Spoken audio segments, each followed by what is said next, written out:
Bonjour à tous, c'est Lothar qui vous parle donc pour une nouvelle vidéo. Aujourd'hui qui sera bien une vidéo étagère du moment. Et oui, effectivement, ce type de vidéo dans laquelle je vous montre tout simplement mon étagère du moment, c'est dans le titre, hein, voilà, donc il n'y a rien de plus simple que ça. Et donc effectivement, je me suis dit que j'allais en faire une aujourd'hui parce que déjà d'une part il fait relativement beau et d'autre part aussi parce qu'effectivement, on a fait pas mal de construction ces derniers temps, ce qui veut dire que l'étagère est plutôt fournie et aussi pour une fois c'est même pas du Ninjago. Voilà, effectivement on aura une majorité de modèles Monkey Kid comme vous pouvez le remarquer, voilà. Et donc je me suis dit que ce serait intéressant de revenir un peu là-dessus parce qu'effectivement ces modèles Monkey Kid ils ont été construits lors de grandes vidéos de construction, souvent durant plusieurs heures, donc il y a moyen effectivement que vous ne les ayez pas vus, soit par manque d'intérêt ou par manque effectivement de temps, ce qui est tout à fait compréhensible. Donc je me suis dit effectivement qu'une petite vidéo étagère du moment allait servir à tout simplement retrouver ces différents modèles et en reparler rapidement, voilà, afin que vous puissiez voir un peu ce qui a été fait sur la chaîne récemment. Alors par contre, vous m'excuserez parce que j'ai l'impression que la lumière va partir un peu dans tous les sens, vu que le capteur a l'air d'être pas trop savoir s'il doit plus partir sur des tons jaunes ou des tons bleus, mais c'est pas grave. On va commencer donc effectivement avec le premier étage. Donc effectivement, on aura trois types entre guillemets d'années, enfin 3 années représentées du thème Monkey Kid. Donc Monkey Kid, je vous rappelle, hein, pour ceux qui ne connaîtraient pas, c'est un thème d'action de Lego, mais qui, hélas, est relativement limité dans les endroits où il est sorti, vu qu'effectivement, vous pouvez le trouver uniquement en Lego Store et sur la boutique en ligne officielle de Lego, et ce, depuis 3 ans, parce qu'effectivement, le thème a maintenant 3 ans, ce qui n'est pas rien, voilà. Un thème de base qui avait été créé avant tout pour comment dirais-je, le marché chinois, d'où effectivement le fait que ce soit assez peu disponible, ce qui est relativement dommage vu qu'on a plein de sets extrêmement cool et qu'en plus on a une série animée qui va avec, qui est elle aussi extrêmement sympathique. Donc effectivement, ce que vous allez voir aujourd'hui, c'est 3 années du thème représentées, et donc bon, on va commencer tout de suite effectivement avec le premier qu'on a construit ensemble avec l'ami Shadow sur la chaîne, mais pas le dernier. Il s'agit effectivement donc du QG de Monkey Kid et de ses alliés, qui est en fait effectivement une sorte de gros bateau. Donc forcément, bateau QG, ça fait un peu penser à Ninjago, mais comme vous pouvez le voir, on est très loin d'un Destiny Bounty effectivement de Ninjago, vu que là, on sera carrément dans du gros bateau de transport de marchandises avec des très chouettes couleurs hein, au niveau des conteneurs par exemple. Et donc effectivement un peu un modèle qui en fait est en train de une sorte de faux bateau parce que oui, il a une forme de bateau, mais il peut en fait littéralement s'ouvrir en deux pour laisser l'accès à des zones de jeu dont effectivement les conteneurs qui sont meublés par exemple avec un petit hangar, bref ce genre de choses. Le plus gros modèle je crois de la première année, celui-ci, un modèle qui me faisait vraiment très envie, même si c'est vrai qu'au final je trouve que l'aspect entre guillemets, comment dirais-je, playset, donc l'aspect effectivement un peu structure, l'emporte sur le côté bateau. Comme on parle côté bateau, des fois il est un peu mal terminé, certains aspects sont un peu moins raffinés que d'autres, hein, c'est un peu plus brouillon je trouve en termes de construction, et c'est vrai qu'effectivement aussi l'intérieur, le hangar prend quand même pas mal de place, donc on en fait hélas un peu vite le tour, mais un modèle qui reste toutefois relativement impressionnant. On va ensuite enchaîner, donc ça effectivement c'était un modèle sorti en 2020, on va enchaîner avec maintenant 2021 très rapidement, avec tout d'abord cette grosse araignée, donc en effet c'est un peu l'un des méchants principaux de Monkey Kid, c'est effectivement la reine araignée, que vous pouvez voir ici, là encore une très belle figurine, est-ce qu'on peut la montrer un peu plus, voilà, comme ça, très chouette figurine. Et donc effectivement, elle est aux commandes d'un gros robot araignée, donc qui est vraiment assez imposant. Un robot araignée en plus qui fera office de QG, comme vous pouvez le voir à l'arrière, vous avez une sorte de petite prison. Voilà. Et effectivement, c'est toute cette partie arrière qui peut s'ouvrir en deux pour laisser la place à une sorte de petit QG, centre de contrôle. Alors là encore, effectivement, il n'y a pas non plus des masses de place, hein, ça reste relativement petit, mais au moins ils ont fait l'effort. Là encore, un modèle qui est relativement sympathique, même si c'est vrai que forcément les pieds sont pas non plus incroyables avec les petits trous, même si ils sont avant tout là pour la solidité, je pense. Pas trop d'articulation non plus, mais un modèle qui est relativement impressionnant, même si forcément je trouve que le concept est vachement cool. J'aurais voulu un truc peut-être encore plus grand pour avoir encore plus d'espace pour le QG, mais après bon déjà que ça coûte un peu cher, alors là ça aurait été encore un peu plus cher. On va continuer avec 2021 avec un autre grand méchant sorti la même année. Il s'agit effectivement du Bone Demon, c'est aussi le dernier modèle que j'ai construit en date Monkey Kid. Alors un modèle qui lui est relativement cool aussi, donc c'est vraiment un méchant démon qui est extrêmement impressionnant en termes de taille, hein. Vous pouvez voir par rapport à une figurine, il ne déconne pas du tout. Et donc effectivement le Bondimon qui est intéressant parce que c'est un modèle qui est composé de plusieurs sous-modèles en fait, si vous voulez. Donc vous avez des petites araignées, vous avez aussi effectivement un scorpion, vous avez une porte, et vous allez me dire, bah c'est bien, mais c'est où tout ça? Eh bien tout ça effectivement, ça sert à former cette grosse créature. Donc par exemple, les épaulettes, eh bien il s'agit d'araignées qui ont eu leurs pattes retournées. Vous pouvez noter les sortes de petites chaudrons avec des peaux de squelette dedans, c'est d'un goût absolument incroyable. Idem, l'arrière du corps en fait, eh bien c'est un scorpion. Et en fait, ça, si vous voulez, les bras, eh bien, ce sont les pinces du scorpion qu'on peut raccrocher sur la pièce ici. Idem, à l'arrière, vous avez une sorte d'accroche sur laquelle, de base, eh bien, on va mettre la tête. Donc, en fait, c'est au choix, c'est entre guillemets une sorte de 2 en 1. Soit vous construisez une sorte un peu de repère infesté de villes créatures, avec effectivement aussi le tombeau de la grande méchante qui est là-dedans, qu'on reverra un peu après, vu que là, elle est planquée dedans. Soit, effectivement, vous faites, eh bien, le Bondimon, donc cette grosse créature qui est très impressionnante. Donc ouais. Et d'ailleurs, construction qu'on a faite en live avec un fond noir, première fois qu'on avait un fond noir sur la chaîne. Donc là encore, très impressionnant que ce Bondimon. Maintenant, on va passer en 2022. Et donc justement, 2022, avec la fusée de Monkey Kid, un set qui me faisait extrêmement envie parce que j'aime beaucoup tout ce qui est fusée, d'autant plus tout ce qui est fusée un peu tiré d'univers originaux Lego. Et là, autant vous dire, j'ai été servi, c'est un très très beau modèle. Je vais le remettre un peu comme ça, voilà. Donc très très beau modèle, très impressionnant, avec les verrières de couleur rouge, pas mal de mécanismes, la petite structure de lancement. Vraiment un modèle qui est très chouette. Je pense que c'est un de mes préférés de ceux qu'il y a sur l'étagère, honnêtement. Il est vraiment très très bien fait.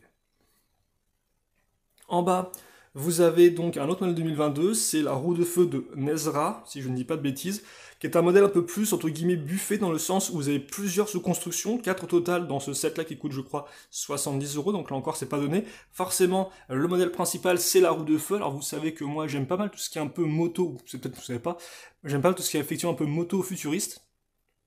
Et donc, j'étais très content de voir une sorte de monocycle, hein, parce que des monocycles en Lego, il y en a extrêmement peu. Éventuellement, vous avez peut-être celui de Grievous en Star Wars, mais même à part ça, en termes original, il n'y a vraiment rien. Donc ça, c'était vraiment un véhicule qui était original, c'est vraiment un peu la première fois qu'on l'a sent en Lego. Donc un véhicule à une seule roue, donc forcément que j'allais foncer, forcément qu'il m'avait tout de suite attiré, et il est relativement cool effectivement, même si les petites flammes à l'intérieur des roues des rails de montagne russe sont pas non plus, sont un peu carrés, mais ça c'est normal aussi. Et par contre aussi, c'est pas que la seule bonne chose du modèle, car en effet, tous les autres éléments sont vraiment très complets, que ce soit le petit véhicule de macaque, donc qui est aussi un autre méchant dans l'univers de Monkey Kid que vous avez ici, ou encore effectivement eh bien, la petite structure de la Bondimon, car en effet c'est elle aussi entre guillemets vraiment la grande méchante qu'on voit à la fin de la saison 2 et qui est vraiment omnipotente dans la saison 3, hein, c'est effectivement sa créature qu'on a vue juste auparavant ici. Donc sa structure effectivement qui est aussi de bonne qualité, tout comme la figurine de Monkey Kid en mode un peu futuriste qui est vraiment très chouette. Hein. Et je vous rappelle que la saison 3 de Monkey Kid, il fallait qu'il récupère des anneaux, comme vous pouvez le voir, d'où effectivement la présence d'anneaux dans différents modèles. 2022 continue avec la petite base lunaire de Chang'e, donc qu'on a construit avec l'ami Shadow. Donc on reste effectivement dans le thème de l'espace, car en effet, bah oui, pourquoi ils prennent la fusée? Eh bien, c'est pour aller sur la Lune pour justement eh bien, récupérer un anneau qui est donc dans cette espèce de station spatiale slash studio d'enregistrement d'émissions de cuisine, voilà. Et donc effectivement, voilà ce qu'il y a sur la Lune. Donc il y a une sorte de petit méca lapin qui est extrêmement chouette, qui est vraiment très très massif, avec des bonnes petites formes, et une petite base lunaire hein, qui reprend effectivement quelques classiques, ainsi même qu'une sorte de petite plateforme de streaming, ou plutôt de enregistrement, diffusion de vidéos avec la fameuse Chang'e qui est ici, qui était une figurine qui me tentait pas mal, un modèle que j'avais un peu hésité à prendre, mais que j'ai finalement cédé et que j'ai fini par prendre. On va peut-être la voir en entier. Voilà, elle est là, Chang'e, avec sa petite coupe de cheveux, ainsi que le petit robot lapin qui peut devenir aussi extrêmement vénère si il le souhaite. Là, donc, vous avez effectivement Pixie, qui est un cuistot, un chef cuistot effectivement, et l'un des amis de Monkey Kid, qu'on va peut-être un peu plus après dans le set suivant, parce qu'effectivement, il est temps de passer à notre dernier set Monkey Kid, et aussi à notre dernier set de 2022 dans ce thème-là. Il s'agit de la cité de la ville des lanternes, donc une sorte effectivement un peu de mini-ville Ninjago, vu qu'on a un peu le même concept, hein, une sorte de structure avec des petites boutiques dans tous les sens. a un set qui est extrêmement impressionnant, qui contrairement justement au Ville Ninjago reste à une échelle un peu plus humaine. Alors je sais pas si vous entendez du bruit là-haut, c'est un chien qui court je crois.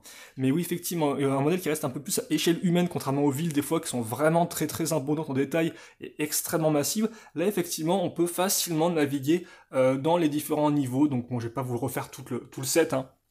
Mais vous avez effectivement ce petit monorail qui est, enfin pseudo-monorail tramway qui est plutôt cool. Effectivement, à ce niveau-là, la cuisine forcément, un Lego Store, voilà, le petit hôtel avec la fleur de lotus au-dessus qui est plutôt chouette. Donc vraiment pas mal de petites choses. Alors vous avez par exemple une petite pub pour Chang'e, vous avez ici la petite salle de karaoké, la zone d'information, donc vraiment un modèle qui est extrêmement bien réalisé. Et donc là, effectivement, vous avez Monkey Kid et ses amis. Donc Monkey Kid, c'est ce personnage-là, pour ceux qui n'auraient pas reconnu. Ça, c'est Tang, si je dis pas de bêtises. Tang. À chaque fois, j'ai plus son nom, effectivement, qui est un historien. Et là, de dos, qu'on ne voit pas, c'est Mei. Mais Mei, vous pouvez la retrouver avec son armure ici. Voilà. Et d'ailleurs, là, j'ai pas oublié de vous préciser, mais lui, il a des éléments phosphorescents qui brillent dans la nuit. Waouh, incroyable. Même si là, je peux pas vous montrer parce que forcément, il fait beau aujourd'hui. Voilà. Donc, voilà pour tout ce qui est Monkey Kid, mais comme vous pouvez le voir, ce n'est pas tout, ou presque pas tout. Alors oui, en bas, vous avez aussi une vieille figurine de Swampfire. Alors Swampfire, c'est un personnage de la série animée Ben 10. L'original, je crois, parce que Ben 10, je crois qu'il y a eu un reboot de la série animée à une époque. Et c'est une vieille figurine qui avait fait Lego à l'époque. Ils avaient le thème Ben 10. Ils ont tiré 6 figurines à construire, comme vous pouvez le voir. Et ça date, je crois, de 2010 dans cette voie-là. Je crois que c'est 2009 ou 2010, figurine Ben 10. C'était juste avant l'arrivée de Hero Factory. Ou même pendant. Donc effectivement 2009-2010. Hero Factory, un autre thème de figurines à construire de Lego. Et enfin donc le dernier set qu'il nous reste, eh bien c'est le Galaxy Explorer, donc un modèle fait pour eh bien, les 90 ans de la marque Lego, forcément qui est une refonte, ou plutôt une réinterprétation d'un ancien modèle Lego Espace, l'un des qui faisait partie de la peut-être première ou seconde vague de modèles, première ou seconde année du thème Lego Espace, donc qui remonte à 78, je crois, 79 par là. Et donc, un très beau modèle qui est vraiment de bonne taille, qui est extrêmement propre, beaucoup de techniques, très astucieuse, on l'a construit avec Shadow, et c'est vrai qu'effectivement, autant moi je suis pas un fan de ce qu'on appelle Classic Space, donc effectivement, la plupart des sets espaces sortis justement dans les années 79 et puis peut-être 89, un peu avant je pense. Moi, je suis plus fan des autres thèmes, des autres sous-thèmes qui sont sortis par la suite. Mais le vaisseau était quand même relativement cool et donc je me devais quand même de l'avoir et j'en suis très content. Voilà, je suis très content. Je vais dire relativement content, mais non, j'en suis content. C'est un beau modèle, effectivement. Ça fait plaisir de l'avoir et de pouvoir l'exposer. Et au fond, c'est pas du Lego, effectivement. C'est une petite maquette d'un mecha tiré de la licence de jeu vidéo Super Robot Wars, qui est en fait une sorte de jeu de type un peu RPG, avec des mechas tirés de plein d'univers différents. Mais là, effectivement, ça c'est le Altaisen, qui est en fait tiré de SRW, donc Super Robot Wars OG, où en fait ils ont fait leur propre design, ils n'ont pas repris des modèles déjà existants. Mais bon, c'est un peu complexe, donc ouais, c'est juste un gros bonhomme avec des gros canons, et c'est plutôt cool. Et donc voilà, et bon, au-dessus vous avez toujours effectivement mes boîtes Ninjago cristallisées, parce que je n'ai plus de place pour les mettre effectivement dans mon autre pièce, où tous mes Ninjago sont entreposés. Voilà, il n'y a plus de place, donc c'est là, donc c'est un peu tristouné, mais bon, et vous avez quelques autres trucs en vrac là-haut, bien évidemment. Et donc voilà, au final, pour cette étagère du moment, donc je peux peut-être même la faire en grand, alors c'est toujours un peu compliqué, hop là, voilà. Donc là encore, c'était filmé avec ma tablette, hein, donc d'où la petite différence effectivement de qualité par rapport à mes vidéos habituelles qui sont effectivement faites avec la webcam. Donc voilà, j'espère que vous avez pu apprécier un peu ces différents étages, que ça vous change aussi un peu du Ninjago, parce que c'est vrai qu'effectivement, beaucoup de fans de la chaîne sont pas mal fans de Ninjago avant tout, je pense, mais là, ça vous permet effectivement de voir un peu d'autres choses, d'autres coloris, et c'est ça aussi effectivement que moi je trouve cool dans le thème Monkey Kid, c'est que moi-même vous savez qu'effectivement Ninjago, je suis vraiment rentré dedans à partir de 2012, et après j'ai commencé effectivement à acheter tous les modèles année après année, vague après vague, donc bon, voilà, hein, je suis assez ancré dans le thème, mais forcément, au bout de 10 ans et quelques, hein, vous avez des fois une certaine lassitude qui pointe le bout de son nez, parce que même si effectivement les thèmes se renouvellent, les environnements et autres se renouvellent, bah, au bout d'un moment, voilà, c'est un peu souvent, parce que c'est les mêmes personnages principaux, c'est le même type de véhicule, c'est quand même une sorte de règle entre guillemets à respecter un peu malgré les partis pris qu'ils prennent des fois un peu différents, comme par exemple quand ils ont fait Prime Empire ou encore Maître de la Montagne ou même l'Appel de l'Océan avec son thème plus aquatique. Mais voilà, ça reste Ninjago forcément, il y a une identité visuelle qui est proche, et donc je trouve que Monkey Kid eh bien, arrive lui à faire eh bien, autre chose justement, parce que même si on reste un peu dans le thème forcément de l'Asie, hein, je vous rappelle que Monkey Kid est inspiré en fait d'un roman extrêmement populaire en Chine qui s'appelle Les Pérégrinations vers l'Ouest, si je ne m'abuse, mais qui le remet à la sauce un peu SF, et bien même si effectivement on reste dans cet aspect un peu asiatique, hein, dans cette un peu direction artistique, on a quand même celles qui sont extrêmement différents, qui généralement aussi ont des prix un peu plus coûteux, ce qui fait qu'on a plus de pièces, donc effectivement on est un peu plus gros, et des fois des concepts un peu plus peut-être développés ou un peu plus originaux que ce qu'on pourrait avoir avec des modèles peut-être un peu moins chers. Alors forcément ça fait un peu thème de riche dit comme ça l'est aussi, hein, très clairement, mais ça permet des choses des fois un peu plus impressionnantes, un peu comme c'était le cas avec les thèmes des films Lego qui eux aussi coûtent un peu plus cher, par exemple le film Lego Batman, le film Lego Ninjago, mais qui permettent d'avoir des véhicules un peu plus gros, un peu plus détaillés, etc. Bah là c'est exactement pareil avec Monkey Kid, et donc ça permet vraiment d'avoir des très belles choses qu'on n'a pas forcément dans d'autres thèmes, et donc c'est pour ça effectivement que j'aime ce thème-là, et que je me suis fait plaisir ces derniers mois en achetant autant de modèles, parce que comme vous avez pu remarquer, il y a une très grande diversité justement en termes de sets, ce qui est proposé. Par exemple, la dernière vague, la vague 2022, comme vous pouvez le voir, vous avez une fusée, vous avez une station spatiale, une sorte de monoroue, vous avez aussi une ville, tout ce qu'il y a de plus traditionnel, avant ça une sorte de grosse créature vraiment extrêmement violente, quoi. Donc ouais, ça change en fait, ça change, et c'est très diversifié, même sur une seule année, quoi. Donc c'est effectivement pour ça que, eh bien, je me suis un peu remis à Monkey Kid, hein, parce que là encore, Monkey Kid, on avait commencé dès 2020, souvenez-vous, hein, parce que là, il n'y a pas tous mes sets du thème, même s'ils sont presque tous, parce qu'honnêtement, il manque quoi?